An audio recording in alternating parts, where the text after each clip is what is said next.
serving you a dose of wisdom and humor with a dash of radiance. Welcome to Biscuits and Sunshine with your hosts, Callie and Landra. Hey y'all, welcome back to Biscuits and Sunshine. I'm Callie. And I'm Landra.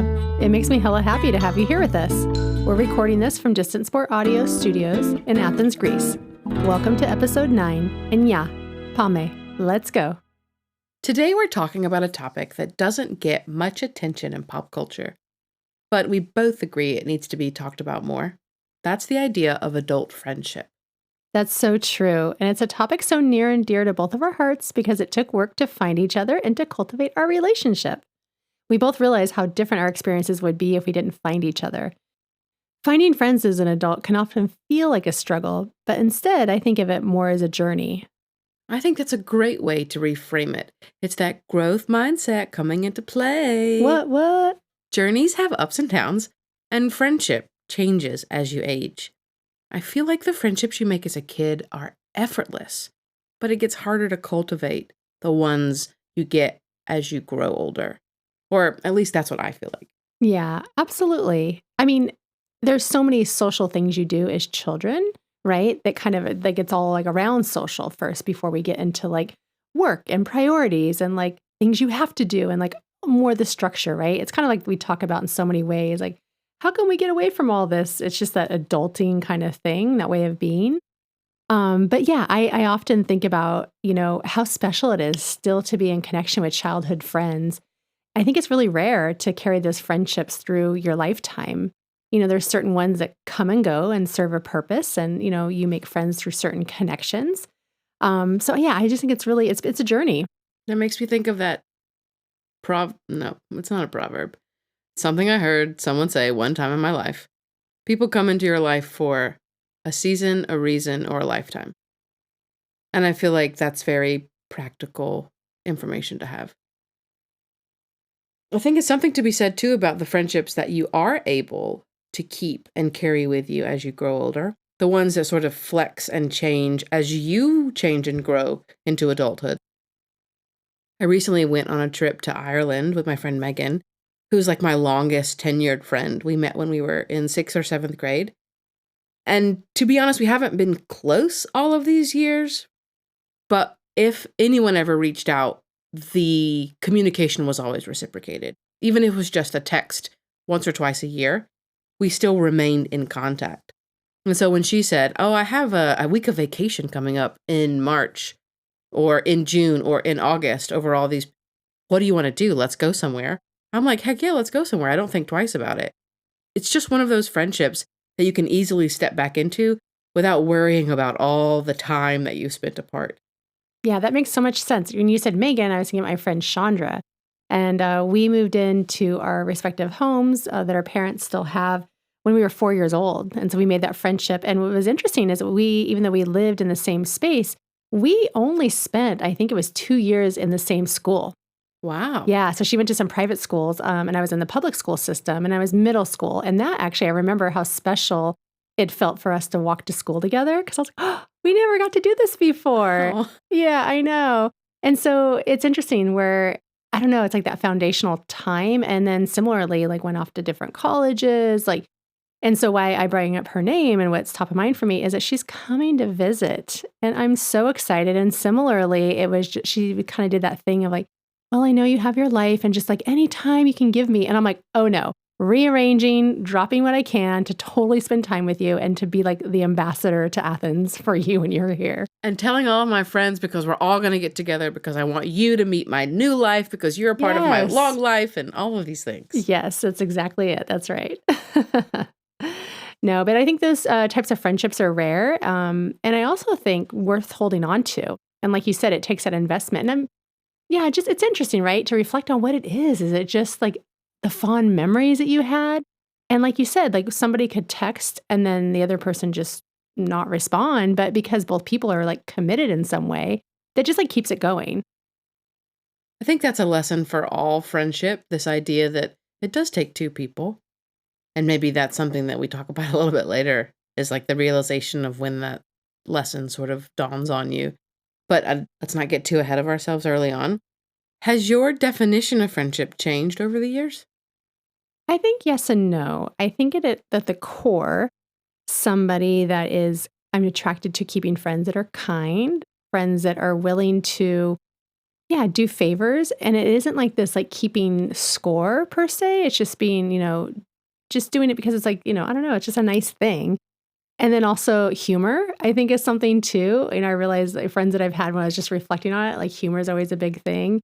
Um, but yeah, I think it's just going back to some of those, like, core values will be different in, like, who we are and the type of work that we do, but it's, like, at the core, like, these are the things. And then just enjoying the other person's company. I think, yes, whatever activity we're doing together, but, like, yeah, do you feel, like, restored by somebody when you leave them, or do you feel, like, depleted? So I think that is something I've always kinda kept really, like, foundational. And then over time, I think there are those friendships that we outgrow each other. Maybe it was like a workplace, or maybe it was a particular time in our life, college, that really like kept us bounded. And then as time went on, like maybe nothing really exactly happened, but like one person reached out, the other one didn't, and it just kind of it was like a fade away. I think we have to be willing to let certain things change. You have to let some things go in order to let others grow. Yeah, that makes total sense. Yeah, absolutely. We don't always think about that in terms of friendship. Yeah. Well, it makes me think too, I think there are some friends I look back on that I'm like, oh, I really wish we still were friends, and then the thing that, we don't talk about in pop culture is like the sadness and the grief that can kind of come from those friendships fading away or ending in some capacity. We do place a lot of importance on the idea of romantic love and romantic partnership when sometimes our friendships are the things that we carry with us more long term.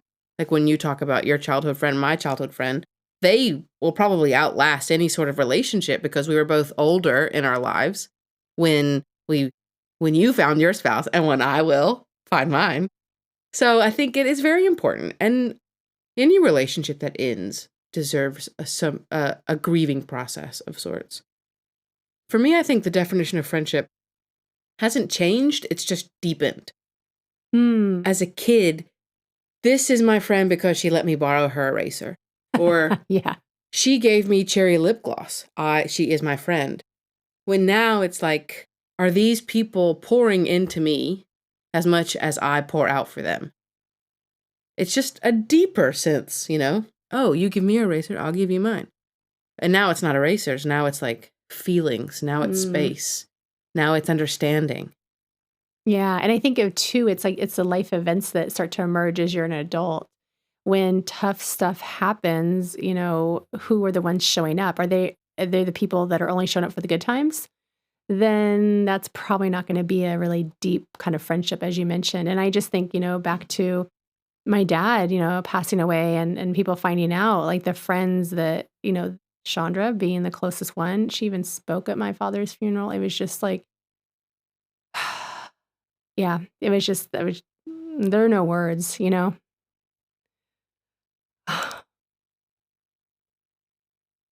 it just means so much. And yeah, there's so many friends and people that I probably will forget to name, but yeah, it's like who's showing up when like things are hard, when you're heartbroken because of, a relationship ending, or you're lost, you're a mess. Like, those are the ones that have been there. And I Yeah. think it's those friends who it's like a fine line of a friend who rushes in to pick you back up off the floor. If that's what you need, great. But it's also the friend who is just there to keep you from flattening completely Mm, because they know maybe you just need to sit in that space and that you'll come out of it and you just need arms around you in that moment. But you don't necessarily need someone right then to pull you up. yeah, They hold yeah, space. This idea of holding space is very important in yeah. friendship. Yeah, and you're just, of course, reminding me, I just posted on Instagram about a dear friend of mine, Angela.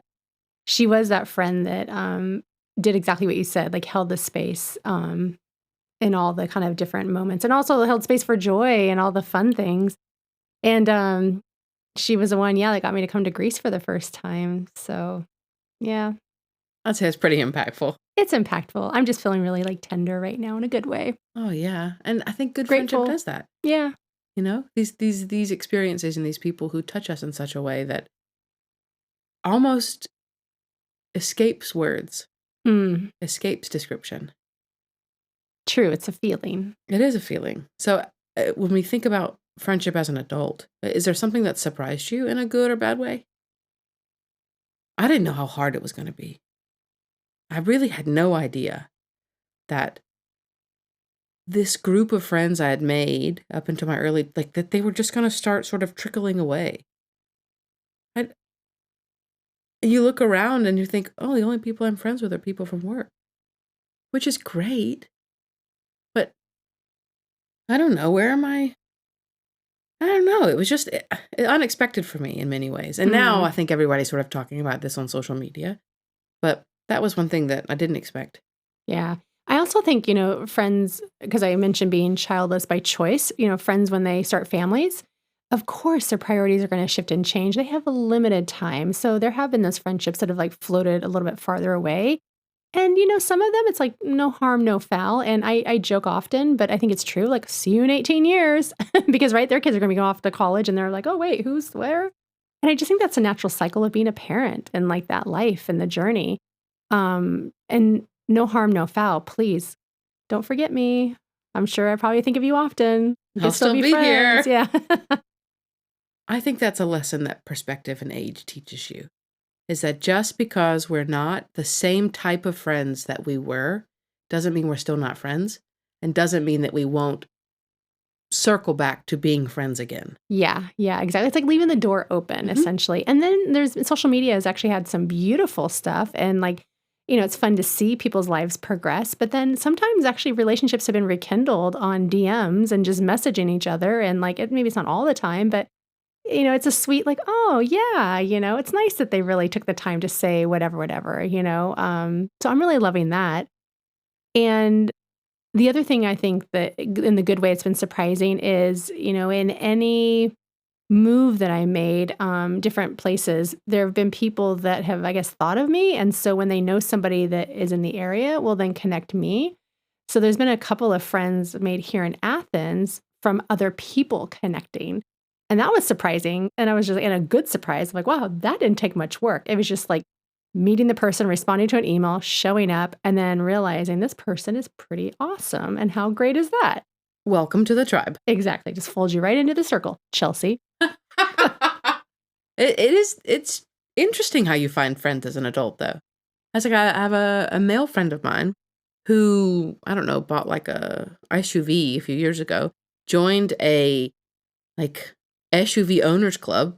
And so now, like once or twice a month, he and a whole bunch of other people who have like four-wheel drive vehicles, they'll drive to the mountaintop, have like a cookout. And he was like, who knew that I would find friends this way? Who knew that this would be what finding friends in your 40s was like? And then with you and with Olivia, for me, it was just so random to find you both. Your husband messaged in a WhatsApp group, Yeah. and I was like, "Oh, Greek American, Greek American, we probably have similar." And he was like, "Great, I'll bring my wife." And I was like, "Great, that's awesome." And then it was instant for me. We had a couple, I mean, it was like 5 minutes, and I was thinking, "Oh, she's a keeper. She's a keeper." Oh, And then with Olivia, we were sitting next to her family at like a brunch spot. My mom leans over to me and says, "It's two parents with two adult children. They're probably like us."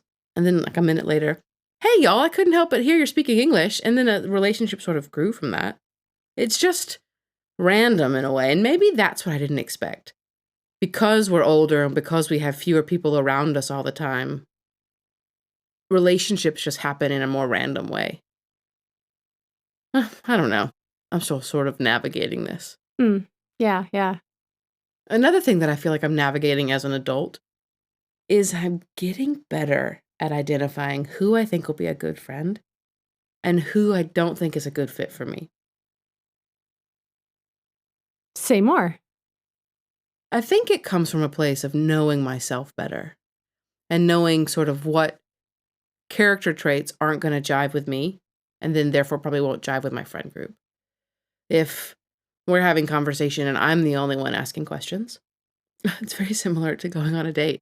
Like friend dates. If the artist way says to date myself, then we definitely date our friends as well. Absolutely. I mean, Bumble has expanded into not just dating, it's also like meeting people and networking, That's right. friends. Yeah. Bumble BFF. I didn't think about that. Maybe I should try that too. But this idea that I have a limited amount of time, just in life in general, we're only here for like 4,000 weeks basically in life. I can tell pretty quickly whether someone's going to fit with my lifestyle, sort of a positive outlook, like can do attitude.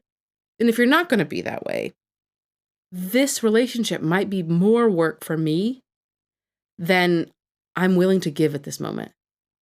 Yeah, it's like knowing your capacity. Yeah. Yeah, where you are. And then I was also thinking too, we mentioned so much about like friend groups, but there are friendships that probably each individually we keep, you know, individual like outside the group too. So it's like sometimes it's not always one large same friend group.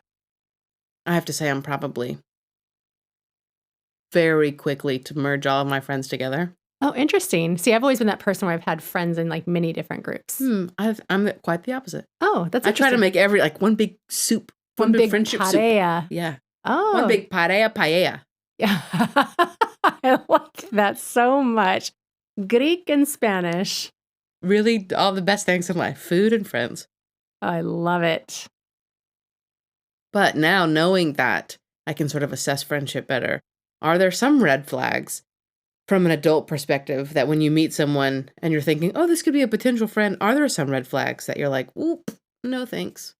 I mean, I think you said it something about like if you're always the one reaching out and you're not being like poured into, that I think I have. I mean, I give everybody a pass on having a bad day, whatever. But if it's like a consistent trait of like negativity and like, ugh, complain, like I just can't. I just know myself. It actually literally like drains my battery, my internal battery. Um, and I think and then the kindness piece, like, I think I feel like I'm repeating myself, but it's those are like the basics for sure. How about for you? For me, it might be something like someone who takes themselves a little too seriously. I think I can fall into that category of not being flexible sometimes, especially when it comes to like being late. I think living in Greece is like a daily practice in the 15-minute grace period, sometimes 45-minute grace period. But I see reflected in my friends that isn't a big deal. You know, it's like, oh, I'm running 15 minutes behind. Whereas it used to, that probably would like unnerve me. Now, it's not a big deal. So it's just this sort of, maybe it's not a red flag for it's a red flag in myself that I know I have. This idea of like rigidly sort of trying to set boundaries. But all of the people that I can think of here that I consider in this close group of friends of ours, because again, friend soup, like everyone I know, know, they are just such great people. They're such emotionally intelligent, aware, smart, kind, conscientious, loving, exciting, positive people that who cares if you're running late? Who cares that now I know I have to tell you to be somewhere 30 minutes ahead of time so that you show up at the right time? You just learn and you grow.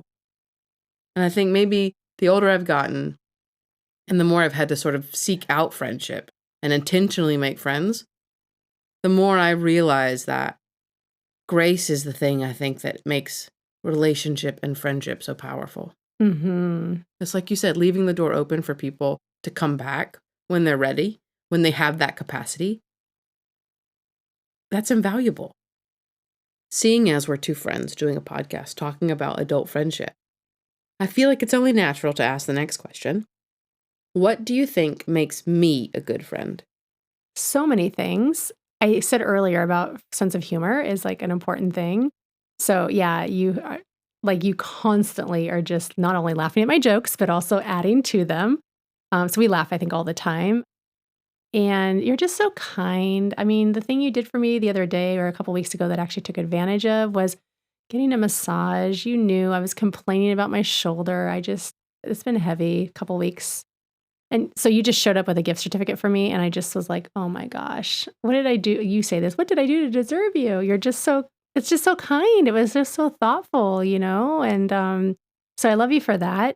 And just who you are such an open person and caring.